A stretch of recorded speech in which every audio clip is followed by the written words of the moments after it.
లోకములో ఉన్న వాళ్ళు ఎవరైనా తప్పు చేసినందుకు వాళ్ళు ఏమంటారు? అంతే తప్పారా ఇది అంటారు. ఎందుకంటే వాళ్ళకు పాపం మీద పెద్ద ఇంట్రెస్ట్ ఉండదు. అది తప్పు, దాన్ని డిఫైన్ చేసుకొని దాని నుంచి దూరంగా ఉండాలనే ఆలోచన ఏముండదు. ఇప్పుడు ఒకవేళ చిన్నపిల్లలు గలీజు మాట మాట్లాడారు ఏమంటారు? ఏదైనా పెద్దోళ్ళు లేక అట్లా మాట్లాడుతున్నావు, అప్పుడే మీసాలు వచ్చిన ఆయన అంటారు. అంటే మీసాలు వచ్చినాక మాట్లాడవచ్చు అంటే అప్పుడు మాట్లాడవచ్చు అంటారు. అది పెద్దోడు కాబట్టి అన్నారు మాట పడరా మరి అంటారు మళ్ళా. అంటే వాళ్ళకు పాపాన్ని గురించిన అవగాహన అనేది ఏముండదు, వాళ్ళు ఇష్టం వచ్చిన వాళ్ళు బతుకుతారు. అయితే ఆయన లోకులు నా ఎంత విశ్వాసం ఉంచలేదు కనుక వాళ్ళకి పాపం గురించి తెలియదు. ఎవరికి తెలుస్తుంది? మరి నీకు తెలుస్తుంది. నీకు తెలుస్తుందని ఇప్పుడు ఏమంటున్నాను చూడండి. నీతిని గురించి ఇప్పుడు చూడండి 9వ వచనం. లోకులు నా ఎంత విశ్వాసం ఉంచలేదు కనుక పాపం గురించి నేను తండ్రి యొద్దకు వెళ్ళుట వలన మీరిక ఎవరిని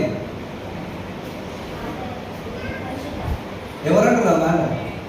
నేను తండ్రి యొద్ద పోతున్నా మీరు ఇక నన్ను చూడాలంటే ఎవరిని అన్నాడు? మరి ఇప్పుడు చూసిన వాళ్ళు ఎవరు? ఇప్పుడు వచ్చి కనిపించడం ఎవరు?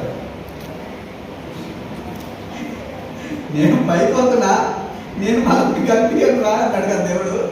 దేవుడు మీకు కనిపించాలని చెప్పి కనిపిస్తున్న దేవుడు ఎవరు? మరి ఎక్కడి నుంచి కనిపిస్తున్నా ఆయన? మీరు నన్ను చూడరు ఆయన అని అపోస్తలులకే చెప్పాడు. మీరు నన్ను చూడలేరు, మీ వల్లనే కాదా అన్నాడు. ఈ రోజే లాస్ట్ ఫైనల్ నుంచి నన్ను ఇవాళ తప్ప మీరు నన్ను చూడని నేను వెళ్ళిపోతున్నా అన్నాడు.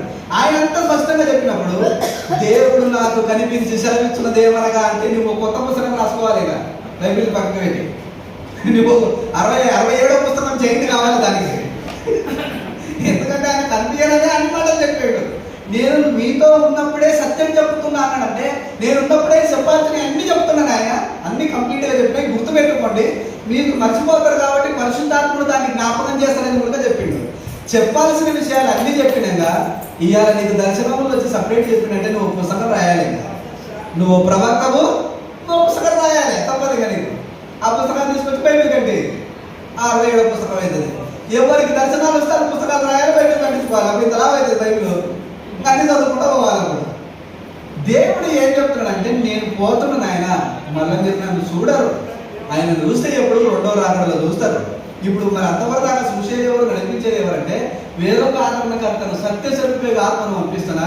ఆయన నీలో ఉంటాడు, నీతో ఉంటాడు, మీకు కావాల్సినవన్నీ ఆయన చూసుకుంటాడు అని చెప్పిండు. ఇప్పుడు నెక్స్ట్, మీరు నన్ను చూడరు కనుక నీతిని గూర్చి ఈ లోకాధికారి తీర్పు పొంది ఉన్నాడు కనుక తీర్పును గూర్చి ఒప్పుకొన చేయును.